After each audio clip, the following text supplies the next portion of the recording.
the policy there. There's normally when you have protesters outside and all this other noise of Joe Biden being pushed out, usually you can overshadow that with some policy. I haven't heard any. Well, you're not going to hear anything. You're going to hear a lot of generalizations, and you'll hear from the candidate herself a lot of flip-flops. She's going to flip-flop on fracking. She'll flip-flop on taking away private health insurance. She'll flip-flop on defund the police.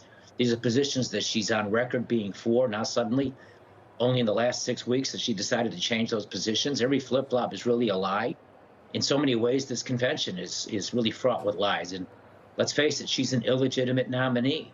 The Democratic primary voters, under the rules, chose Joe Biden. Yeah. And 14 million Democratic voters have gotten their choice taken from them by the political bosses of the Democratic Party. And today's political bosses don't look like the old school Chicago bosses of the old days, but they're the same. They work in the back rooms.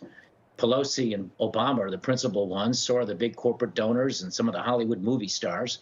And they took away from 14 million working people who make up the Democrat Party, right to choose their nominee. And so she's going to get up there as the coronated candidate, not the candidate chosen by the Democratic primary voters. Right, John, but sorry, Rod, go ahead, finish.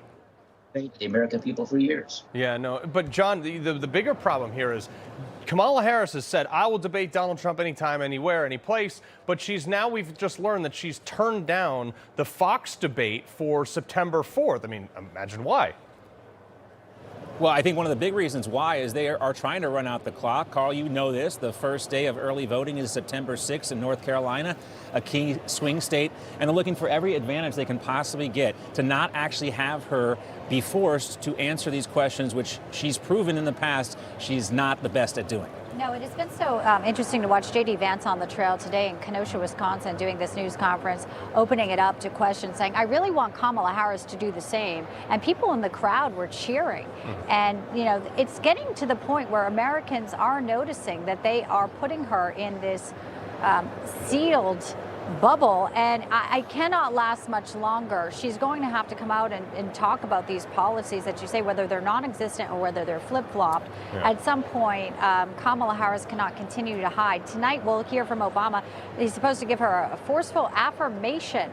You know, at some point, too, I think that there is, you know, a thirst for American people to move forward. I know that they're talking about, you know, looking forward. Yeah.